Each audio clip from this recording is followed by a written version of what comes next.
ba autorité congolaise, militaire, policière, civile. Nous sont des criminels. Mambo les gana est za bango. Bango nyonso sauf Mutute. Félix a tindi basouda. Félix a rolinga batabe nani yemo abima président Sabeni. Bene voté te Butembo voté de Félix abima président Ndambu. Nazo senga sona ba congolais nyonso. Soki bango ba obanga baya sima na ngai. To robima na ba pour réclamer justice pour ces gens-là, pour nos frères. Et aussi là, barobeta bango te pendant que bazo boma bango matin, midi soir. Oye l'état protéger bango bato ba beti bango. Gouverneur wana ya Nord Kivu. Quand il voit ça, il se dit gouverneur, bah comme ça la République en est salibon. C'est le monde qui décide. D'abord, il n'y a aucun conflit entre reste à Congo contre Katanga. Et on a joué Sabatouana Katanga. Boutique à Osa comédie. C'est la haute trahison de la République. Félix ne fait pas attention.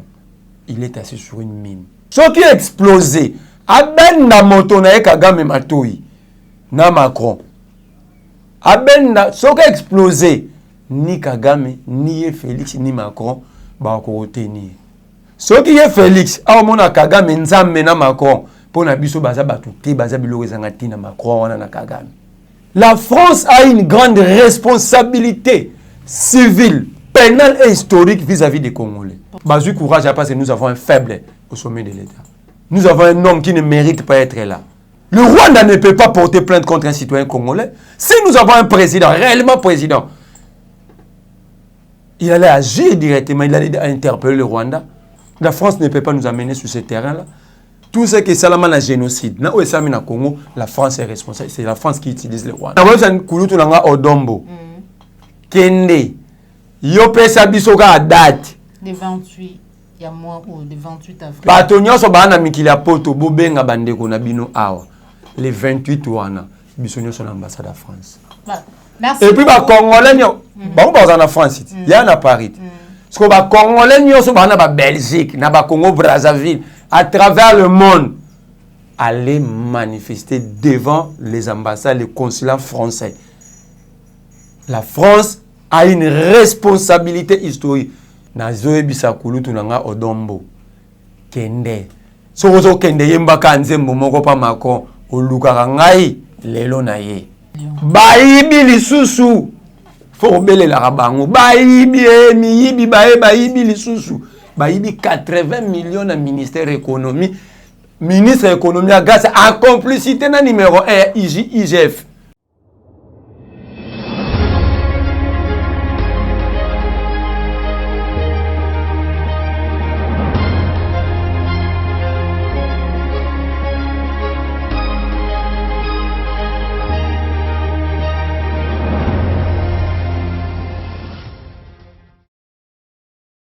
Bozali belé, bae bozui libaku ya kokota maman Joël Kombina banda kunabino, bande ko balandi ya émission vérité de tous côtés, paye à la chaîne de vérité 3W Picard télévision, beauté nabino, merci na bolingo nabino, merci na confiance nabino, merci na ba conseil nabino en rapport na musala tozali ko sala pour na libération puis changement ya mboka na biso République démocratique du Congo. Ya mona banda émission nanga na kopesa matondo mingi na yo popola yo mbozwami sima caméra, merci na cordon opi mafriku na Joël Gona na yo de Jacques Makabou depuis Allemagne. Ndé la saline sengo okota na banda kuna bino lo lenge na uti ko lobana mwana mboka Merlin Vuvu déjà bosepela kana lo lenge na ye ya kopesa makanzi pe ya komona maizali koleka na kati ya mboka na biso surtout mingi na lobaka maitali politique mais kato ko la économie pe société ya mboka na biso to pe sociale ya mboka na biso République démocratique du Congo. Sans plus tarder na koloba etelelo to kolobela maitali violence policière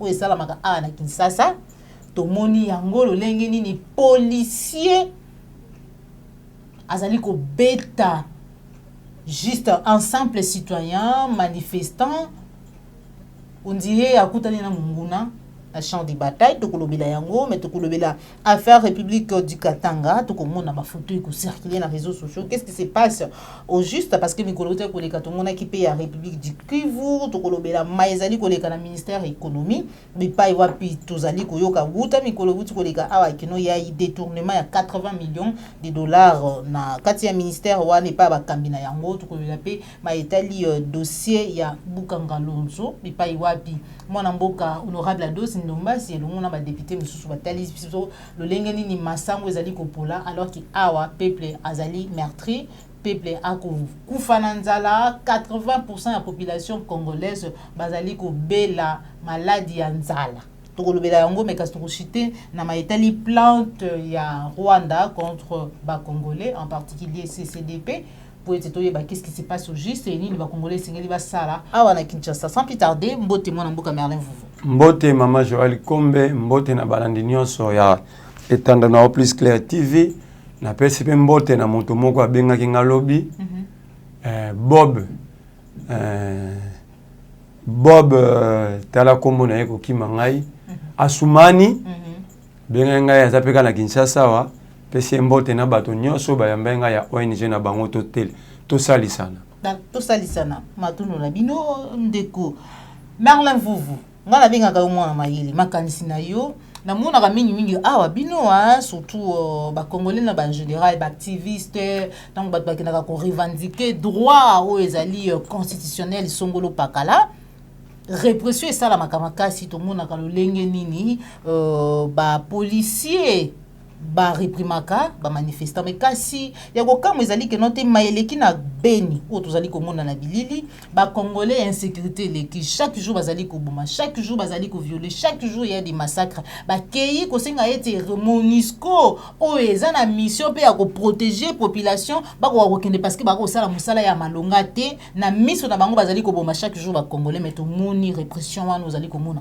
réaction na tangu na loba ke mboso kodi anaka bundu ba ko distraire peuple ndeni bango ba ko loba banda babandaki te bo ba député bo na ba groupe armé parce que le peuple a eu décision na ba bon ba voter pe ba député ana oyebi ke na Beni na Butembo na Walikale na Masisi na Ruchu na Jungu ngana na famille na nga mobimba ya tata na ngezaka na Kisangani na Bunya na Jungu wana na papa leki na nga vandaka wana eska babomaka bato wana eza bilo mususu mukolo kande koya to bimisa yango poto ya la ba information kanda no ye na ebisio dondo za la kanda no ye kanda Kongo ezali mais dazo tikeli mboso na kabundi baloba bato so balobi te to koya na paye du peuple na mukolo plénière moko tokoya pena toyeba bato wana mboso akobimisa bango au cas contraire eza mboso na kabundu ba hotel ya répression nesa nyonso esama na Beni ngana kovanda te moto ayako yibaka na ndako no mama Joël abomaka bato na banda lungwa ngala yebie me na bombie wana liboso mboso na kabundu ba distraire bato ya mibale biso ba répression za ba beti biso tokendaki marche liboso ambassadeur ya Rwanda babeta bato bakanga bato babeta bagaz mais wana eza problème mingi te po biso kutu awa totambolaka tokendaka baba bana wana ya Beni ça fait 20 ans jour pour jour 20 ans bazomona ndenge baviolaka bamama na bango bazomona ndenge baviolaka basi na bango bazomona ndenge baviolaka bana na bango ba sœur na bango ba cousine ba oya basi ba komona ndenge bazoboma ba tata na bango ba moni ndenge bakundi bandeko na bango ya bomoi et peuple a moni que l'état le quoi bokonzi ya tengu bokonzi ya centre bandicapé bokonzi ezanga mutu ezanga makolo bokonzi ezanga libumu etambula konde monolithe ba bite biso moko tozwa makamna biso na moko mais un peuple se libère seul, n'est-ce pas que bagandi baloba yango loko la bino bo échoué na bino bona bokonza kotonga bandaku na lo balango chaque fois jour bat ba hotel mamba est c'est l'état congolais qui va taper sur les congolais na lo ba yango ponga na yebi et puis n'importe na na information ba autorité congolaise militaire policière civile ndomona bango sont des criminels mambo les gana est eza bango bango nyonso sauf mutu te bango nyonso kamboso le dit avec Kaboun vous va sali cop ba dribbler li yaou ba tie na présidence wa mboso azaki na FC Saïba qui monté pendant 18 ans avec Kabila. Mboso ne savait-il pas que ba na kati mamona ba autorité congolaise même ba militaire ba service de sécurité na biso mboso yeba qui monté les lots peuple a eu courage à me libérer banana ba bande connexion ba bité que ba longwe na Congo ba bi pété que ba longwe na bokonzi non mais bah dit que to kuta na skona bateau ba ko bomaka biso mais tout le monde a air sécuritaire à Makassi bah là ça rappelle un fort armé qui est bah recrutement volontaire mais ce qu'on peuple a décidé de libérer Félix a tindi basouda ayi mutatindi Kabila mutazaka kutinda Félix a tinda mon babeta biso l'ambassade na devant ambassade à Rwanda Félix a tinda ba boma de fao le 30 juin 2019 marche à paix de fao paluku ba boma na Goma wana ba bomi ba activiste a banda fela ba boma batabundu dia mayala ya mwana nsemi a na Kinshasa Kabila n'était pas au pouvoir Félix est un criminel oh na lobby na yo c'était na lobby na yo il a prêté serment de protéger les Congolais torture est interdit na bibona so ba sali na beni wana zani ba osamba c'est sûr na lobby zela la que na état de droit déjà composé actes interdits ba on ba ça mais ça na tentative de viol tentative de meurtre donc on a lobby noté l'état de droit veut même que on doit essayer même que ça monte le loi interdite so la sali tentative à violer yo atana violer tu ba fundinga ba ko sambisa ngai ça dit même tentative donc idée on en esprit so que y a infraction. Donc bango siko ba longwe na niveau à idée ba appliquer siko donc ba tangi Félix atangi si bango mbango na théorie na pratique ba to baza meurtri ndengwana Félix a rolinga bata ben nani yemo abima président Sabeni bene voter te Butembo voter de Félix abima président Ndambu président ya katikati on peut souya ko yiba bon nazokosa kabunda ndima ngo oh kabunda Kabuya andima yango alobaki mutapesa bango bokonzi Joseph Kabila. Vous devez que peuple mutapesa. Donc Félix na bokonzi ne ya tengu bokonzi centre handicapé bokonzi zanga mutu zanga liko bokonzi monolithe. Ba enango bando beta batna beni. Nazo senga sikona ba Congolais nyonso. Soki bango ba obanga baya sima na ngai. Tokobima na ba pour réclamer justice pour ces gens-là, pour nos frères. Et aussi là, barobeta bango te pendant que bazo boma bango matin, midi soir. Oye l'état protéger bango bato ba beti bango. Nous avons téléchargé en téléphone binango zo tang. Code de bonne conduite d'agent public de l'État. Tout celui qui est un agent public, c'est celui qui est rémunéré par l'État congolais. Et l'État congolais trouve le moyen de rémunération ou dans la contribution à la population. Donc, policier militaire, dès lors que c'est un agent public d'État, il n'a pas le droit de toucher à ses patrons. Baza bana misala na biso. Comme na Félix tina mutasou ko to agent public moi na musana ba député no zo mona na ba honorable lukuto zo mona ba tondi wana. Ba sénateur a lukuta wana, ba ministre na ba premier ministre botia ba monolithe wana. Pour premier ministre sans gouvernement ça ni monolithe. Sama lukonde nenga na za monolithe. Sam quand même bongo Sama chou. Sama Babel. Talamboka, président de la République Yemoro, monolithe. Sama Lukonde, Sama Chou, monolithe. Moussoazan hôtel de ville là. Akangizan nous pona saleté mais ba toilette hôtel de ville ça la raté. Wana koneza soin, monolithe. Ba zusu ba policier na ba militaire ba comme si bango ba monolithe. Comme rebeta ba population civile. N'est-ce pas? La police a une seule mission, protéger la population, lui et ses biens. Tant que la police a remonté, est-ce que biso document, biso civil. Et bête les secondes ya a lobino que ça torture. La torture est interdite. Félix nous doit des explications. Soit après si y a monté et ça va marquer, il va tout dans quoi on a pas suscité. Si réellement ils sont dans l'opposition, ils sont leaders, l'église catholique, les églises, nous devons sortir dans la rue, réclamer des explications à Félix.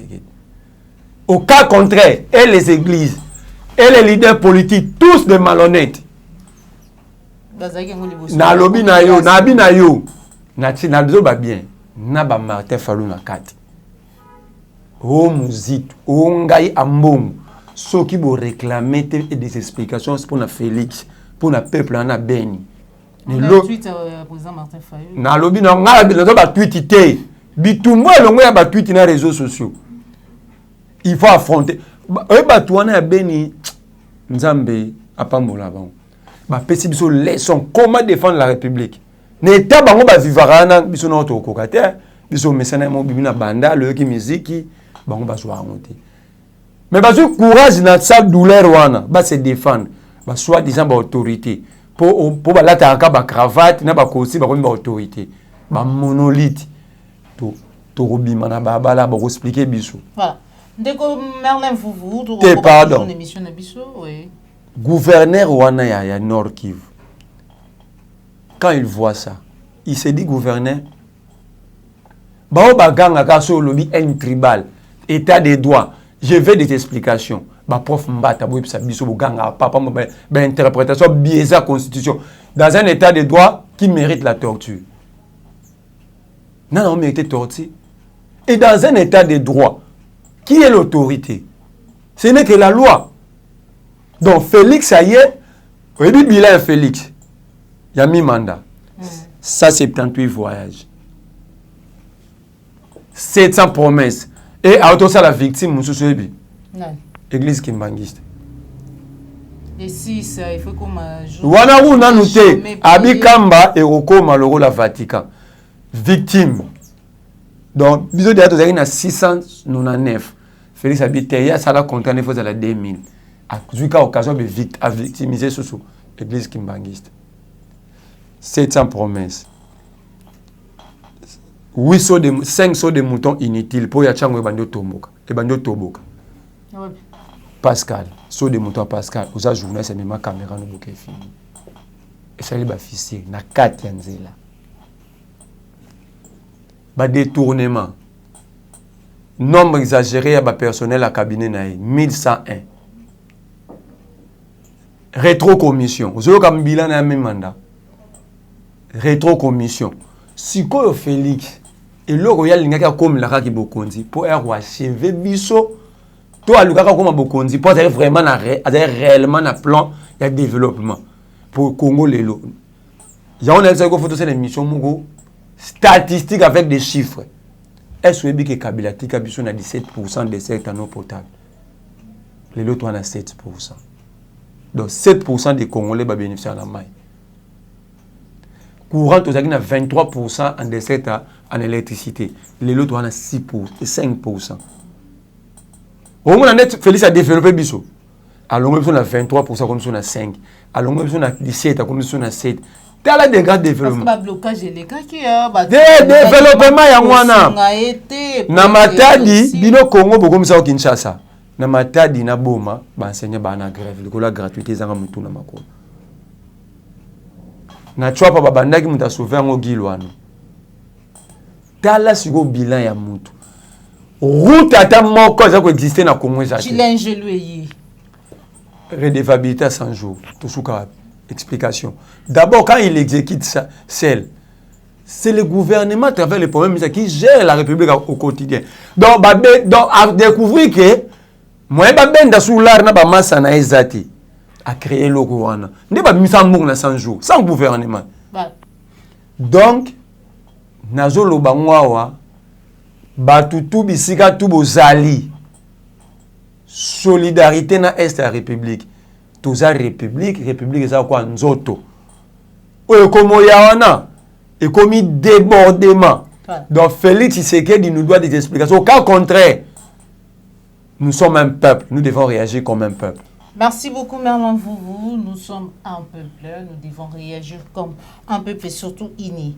Affaire République du Katanga, Bakata Katanga Kaka, Katanga Katana Kaka. Finalement, autour dans les réseaux sociaux, distraction. Congo, drapeau, tout, livret, Katangalité, c'est quoi au juste? Distraction. Distraction. Non, non, les pays des comme ça, la République, on est à Salibon. c'est le monde qui décide. C'est le monde. D'abord, il n'y a aucun conflit entre reste à Congo contre Katanga. Les Katangais ne sont pas maltraités, torturés, frappés. Cause il y a OMMA, balkanisation au Soudan, il y a une mauvaise traitance, il y a Bata Nord, Bata Ossana, Bata Sud. Et le monde a cherché des solutions. Et c'est qu'on soit maté. Donc, le monde entier a décidé que la cohabitation est devenue pas difficile, mais impossible. Il faut que vous batouan. Maintenant, quelle est la raison de la République de Katanga? La raison. C'est la raison. Na lobby na yo, ne na yo ki kulu na ngale bolonjo lobby, na pesi ba on conseil comme batanga article 63 constitution. Comme ça, nous devons comprendre. Oyo eroye la ye. Si seulement constitution est respectée. Na lobby na yo boyi. Ngala zolo bano na bopona bokonza monolithité. Na zolo bano constitution biso tokenda ko voter le 6 février 2006. Ngaba monolithe ko tshanga na bokonzi wana te. Bokonzi wana ezanga mutuna makolo wana ko tshanga. Ngala zo ba mambo biso ba congolais tokenda to voter constitution. Nous devons faire respecter notre volonté parce que cette constitution c'est notre volonté. To voter un référendum. Babo konza monolithe ba bine ba kenda ko négocier on a kinga kati. Wana etali bisote. Et on a joué sabato wana Katanga. Botika osa comédie. C'est la haute trahison de la République. On va vous arrêter. Baro kanga bino boko sala boloko. Et na moment na to mona susute batu ba yaote nous les ressortissants de pour le rebomi sumbogo ya mwana. Voilà. Merci beaucoup. Donc mais affaire, c'est ça aussi l'échec. Il y a pas pouvoir de se défiler dans le Congo. Affaire, il y a République du Katanga. Et pendant que la sécession, Katangaise. Tango ya Tchombe. Quelle est la solution pour développer les pays, pour mettre tout le monde au même diapason? Tiens, si on bat Katanga, bazu pouvoir na Kabila comme ya biso. Félix Azuawa et comme ya Bango. Et comme Koto et comme ya donc mundam na c'est le comme ya Bango. Or, la République est arabongoté. Quand un fils du pays accède au pouvoir, c'est la République qui accède au pouvoir à travers lui. Donc, pendant tout ce temps, et ça, quand on a Katanga, pendant 60 kilo, tu as la guerre. Tu as une solution. Tu as une solution. Car tu as une solution. Bon, de toutes les façons, tu as un monolithe, tu as informé. Tant qu'on retournera, je n'étais pas informé. Voilà. Marlin Vouvou, Magamba Congo, vraiment, il continue comme ça la passi, au Tchobeta Masolo, il y a Bissolo Awa, il y a la gestion, tout le Bakaka, mais l'autre qui s'en 80 millions, Mboka, oh, bah, millions.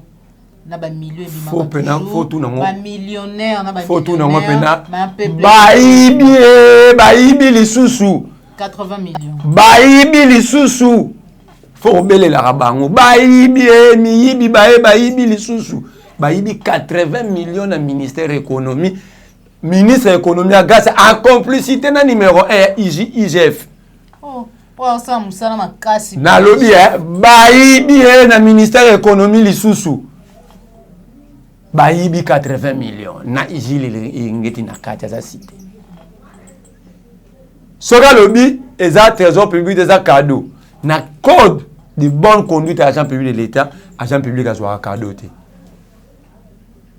Na eza décret à 3 octobre 2017 ou 10 bout. Il y a les 3 octobre. Décret loi portant fonctionnement et pourtant statut d'agent public de l'État. Soki na komi ata député, o Libanais moro, o zana ba intérêt, aya kabelinga cadeau, aya commerçant, aya kana komi président assemblée penga jip sa corruption. Code d'agent public de l'État. Soki ndo mona ko muta komi général Kasongo ba Libanais communauté libanaise yambie corruption faut bolongole mama bokangai. Oh, muta komi président de la République a yambaki bato ba ko tikele ba cadeau, corruption. Tout agent public c'est celui qui est rémunéré. Donc baza ba corrompu, donc oba lo bana ba miyibi. Ya omonga na ben ndo bela bango ba yibi na ministère économie ba yibi. Tout repena ba yibi na mukonza IGF. Bon, côté na bango za moibité pour Félix na tango 15 millions. Pas depuis que 80 millions ils na mambo 15 millions. OK, ils avaient payé comme même problème, redevance pétrolière. Donc mboka na sotonga Joseph Kabila, ils ont des quantités. Ils ont des quantités ne ba côté des comptes ngola ils ont des redevance. C'est David qui a dit tout rôle dans la terre mais facile subvention. L'état tali que ba pétrolier ba fâché ba matissa carburant. Et vous en a coût na vie sociale à la peuple. Ce carburant mati commerçant calculer le prix d'achat, ba dépense tout on a prix d'achat et transport, à la yé a teke logo pour calculer na gain na. Au moins que ce logo a qui 3000 francs, à comment faire notre transport 2000, on teke on a 5000. Teke on 6000 7000, donc de 5000 6000 7000. Maintenant peuple a perdre sous pouvoir d'achat. Ndeta nga Kabila ba bete ba benga réunion na ba pétrolier, bo mata carburant.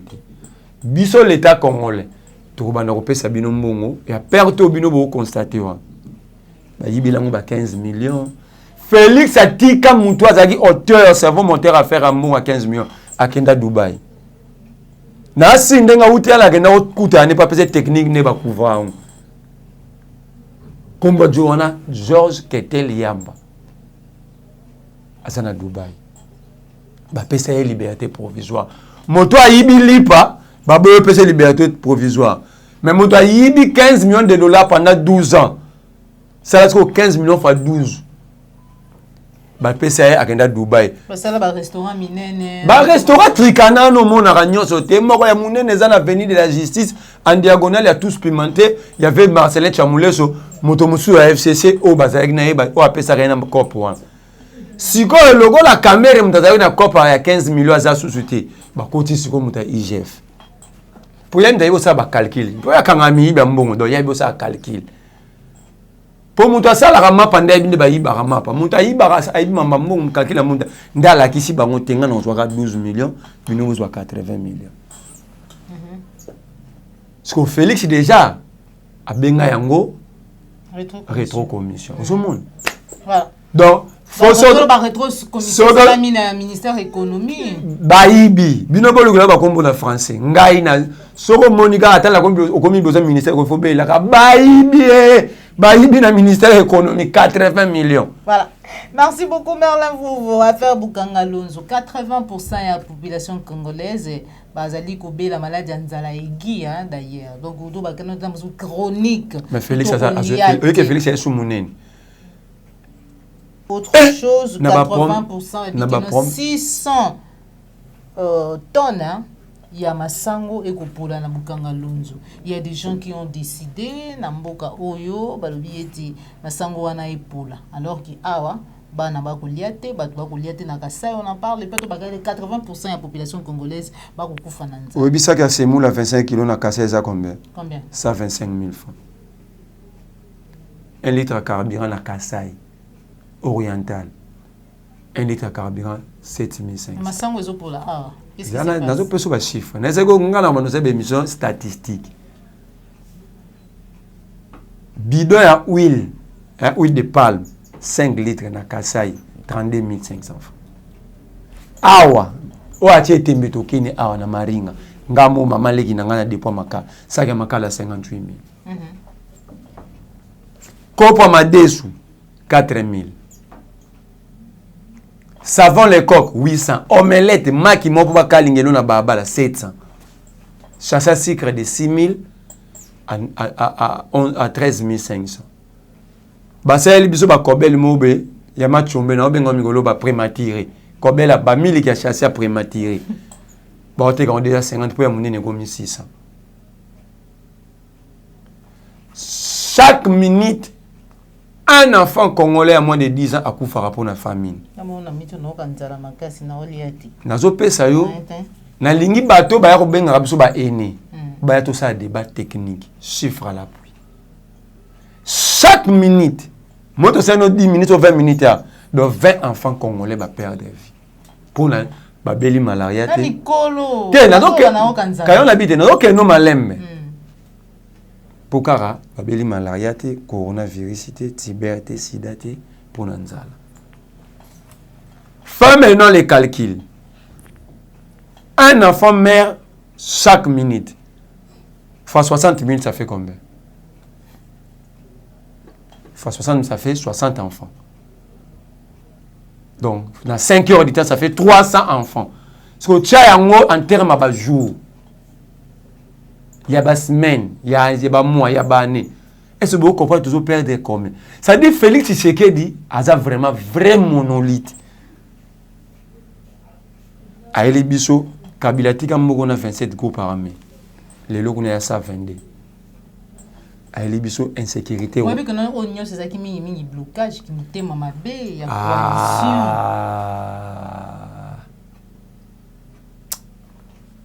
Banda bato bazui bokonzio, mbongo ebungi lawa. Ministre ba bana ziba yibi mbongo na économie wa. Ata muta FCC. Ministre IDPS. Oazo taxer na bana ba miner. Première fois dans le monde, miner a foutu taxe ram. Ata ministre IDPS. Pour sécuriser ba. Oyo aliaki mbongo ya coronavirus, ministre IDPS.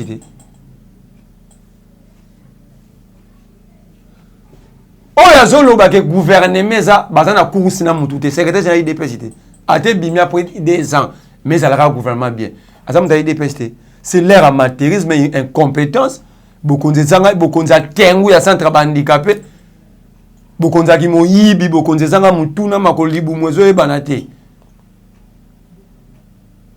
sécurité routière 42 congolais na nzela ya Maindomba kalsine mutu reziki. Pas de véhicule d'incendie.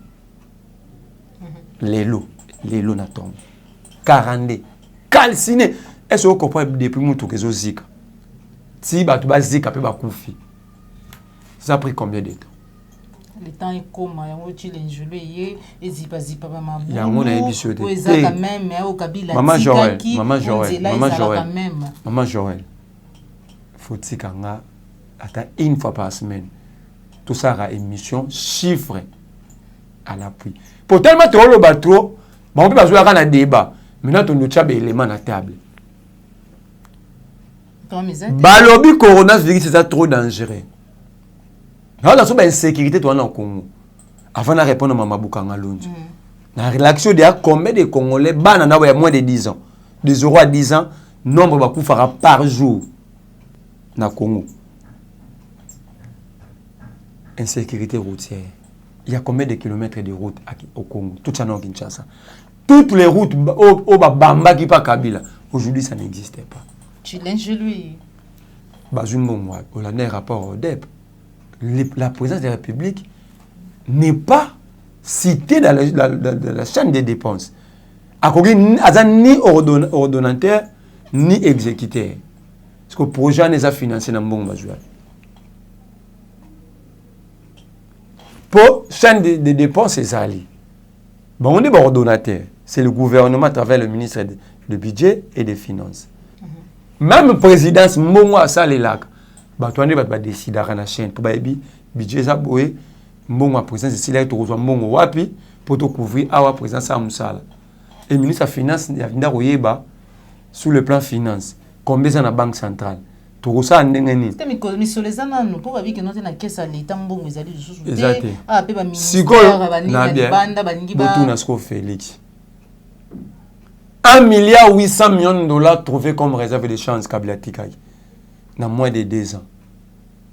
Mbongo nezate salim sa ekiwa. Gratuité simbité, 100 jours et simbité. Nyo se simbate. Mbongo na sekiwa. C'est pour s'acheter des jets. Que voyageur Anthony ministre pour faire attention à ça ministre Akosi azana haine ministre azamuta haine à makasi pour ceux qui sont dans le barango banga ba to ba haine ba jaloux. Qu'est-ce qui se passe au juste pour tout comment le pays n'est pas dirigé. Il y a que des amateurs, des incompétents, des immatures. Batu ba serata li gabloté na bomoyi na bango. Mutu mwa ebisinga bi directeur a cabinet ba Chesco Gile Nyembo ata expert économie na tunya sala wapi. Pour ça débat na Bruxelles mingi nda komi expert to asala wapi.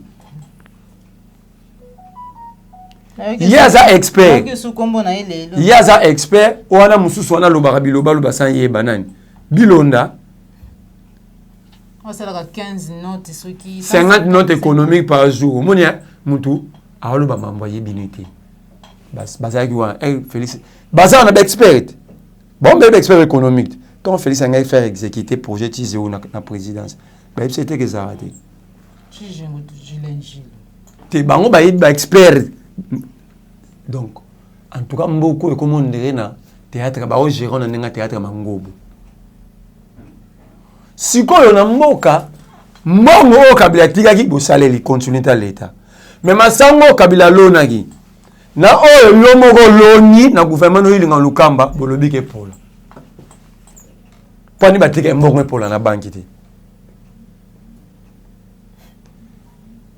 Pola nini batika ki mbongo e pola na banki te. Voilà. Donc maman Denise a otonga ouais. Ndako étage. Na rien na photo. Vanda calme. Na batu basaka na chantier wana. Bafutaka bango 10 000 francs par jour. Chantier morote na Kenya bafuta na journée chantier Luka ingénieur c'est $2 $3 au côté bafuta li calcul samedi bafutio. Biorasko ya maman Muntambong nouveau riche. 10 000 francs par jour, $5. Voilà. Mais en même temps, vous avez une émission de plainte de Rwanda contre les Congolais en général, en particulier au CCDP, Ndeko Dombo, réaction na yo. Naebisi akende. A changé. Akende. Il s'allie bien. Oyo balakin baembaka na oluka kanga lelo na yangwan. Akende. Lelo aye. Toye biso ba Congolais. Nabiso si Félix ne fait pas attention, il est assis sur une mine. Ce qui a explosé, abenda moto na Kagame Matoi na Macron. Abenda ce qui a explosé, ni Kagame, ni Félix, ni Macron ba ko retenir. Ce qui est Félix, a mona Kagame nzambe na Macron. La France a une grande responsabilité civile, pénale et historique vis-à-vis des Congolais. Pourquoi? Banani bakosai Mobutu batika ba FDLR bakota. Papa Kengo adondo akufite ngai papa ngwande. On dirait que Nzamba olinga sous Congo te. Papa Ngwanda Farazara vivant. Ngwanda muto accompagnaka Kengo Wadondo na maître Gérard Kamanda. Na Conseil de sécurité des Nations Unies, il y a pas bien bon, ils ont arrêté. Ils ont pas arrêté. Résolution à Conseil de sécurité. Et condamna agression avec comme AFDL. Que le Rwanda et l'Ouganda, ils ont attaqué les Congo. Résolution Mobimba Nations Unies existant. Yé Kagame est bien noté. Boni Félix Oriana Mboka. Félix était. Oye, Zelala Kenayo. Zelala Kenan. Bazu courage à passer. Nous avons un faible au sommet de l'État. Nous avons un homme qui ne mérite pas être là. Nous avons un faible là. Un faible d'esprit, un faible physique. Le Rwanda ne peut pas porter plainte contre un citoyen congolais. Si nous avons un président, réellement président, il allait agir directement, il allait interpeller le Rwanda. Il dit impossible, vous savez que vous avez commis au Congo, vous ne pouvez pas. Si c'est mais il les reconnaît, hein, parce attends, cela veut dire que le Rwanda et l'Ouganda se sont bâtis sur notre sol. À Kisangani, moi je suis parmi les victimes, j'ai perdu ma tante. Guerre de 6 jours. Complicité, Rouberoi, Bemba. Rwanda et l'Ouganda. Naibisiyo, il y a eu génocide au Rwanda. Mobutu na isolement diplomatique. Vatican a mené combat diplomatique contre Mobutu pour la marche à bas chrétien. Babaye Mobutu. L'État français na recherche à récupérer le terrain diplomatique à Mobutu. Nenga za obunda zonga puissant diplomatiquement, l'État français utilise la faiblesse de Mobutu pour que ça va réfugier rwandais na ba armes. C'est ça le début du problème. Donc la France a une responsabilité. Et Mobutu a fondé la frontière. Bato tout ba gérer Congo, bazala tout ba papa ba ebi. Bato wana ba FDLR ba yana ba armement lourd. Donc ils ont déplacé la logistique militaire à Rwanda ya Biariman. Ba traverser na mo. Ils ont traversé même avec toute la société, une société mobile de transport. La Banque centrale de Rwanda. À complicité, la France Mobutu. Et la France demande à Mobutu, Atika Kaba Rwanda wana basalaka, traitement paramilitaire, liboso na frontière na Rwanda ma belle. Ba no s'entraîner kawana. Et Kagame s'est senti menacé, il attaque les Zaïre. Avec comme FDL. Et comme AFDL. Kagame et Museveni. Ils attaquent Mobutu. Il y a une résolution. La France ne peut pas nous amener sur ce terrain-là. Donc, moi je comprends tout ce qui est Salama la génocide. Là où est Salama Congo, la France est responsable. C'est la France qui utilise le Rwanda. Voilà. Merci beaucoup. Donc, on a besoin de Kouloutou Odombo. Kende. Yo pesa biso ka date le 28 ya mois ou le 28 avril. Pesa biso date bato nyonso bana mikili ya poto bobenga bandeko na bino awa le 28 wana biso nyonso na ambassade de France. Voilà. Merci. Et puis ba congolais nyo ba ba na France il y a na Paris. Parce que ba congolais nyonso bana ba Belgique na ba Congo Brazzaville à travers le monde aller manifester devant les ambassades les consulats français. La France a une responsabilité historique. Responsabilité historique. Et Kagame a été reconnu coupable, cité même dans les rapports mapping. Les rapports qui citent des criminels, les gens qui ont tué les Aïrois jusqu'au Congolais. De 1993 à 2003. Kagame est cité dedans. Sauf que n'a pas paragraphe à ce côté de pays. Le Rwanda est cité encore comme État. Maintenant, motoya bomi mwasi nanga bana nanga mukimbe bige ye mutazo boma malamu inatango te porter nga plainte. Vous trouvez ça sérieux? Et toutes les autorités, soi-disant des autorités, les malhonnêtes qui circulent dans des jeeps avec notre argent, bah vendez calme. Dans ces temps-là, ils arrivent à protéger les Congolais, ni à l'extérieur, ni ici. Ils ont bastonné les gens à Beni, ils laissent les Rwandais porter plainte contre d'autres Congolais à l'extérieur. Ça dit, les Lubalangi sont morts dans les Congolais. Tout le monde considéré comme des orphelins. Toi, on a des dirigeants, toi, on a des politiciens. Prenons-nous en charge, libérons notre pays. Merci beaucoup, Merlin. Vous prenons-nous en charge, libérons notre pays parce qu'un peuple se libère. Merci beaucoup. Donc, comme nous émission Nabiso, Merlin, vous numéro de téléphone pour nous partager nos mécanismes, numéro de téléphone, on peut assister. Mais on a PC parce que vous avez numéro 6. Voilà. Pour bateau na ngami sur na bango to so la té. Ezali plus 243 89 39 31 940 plus 243 89 39 31 940. Nazoe bisa kulutu nanga Odombo. Kende. Sokozo kende yemba kanzembo moko pa mako oluka ngai lelo na ye. Voilà. Biso pe awa. Congolais nyoso partout azali. Ambassade de France le 28. Merci beaucoup. Merci na papa la yombe plus que boss. Aux hommes qui sont ma caméra. Merci na Cordo puis ma Foucault. La Joël Gonago chasseur d'images. On a Christian Bopa télé référendum. Autorité morale. Na chaque liloba. Autorité morale soit ka atamoko.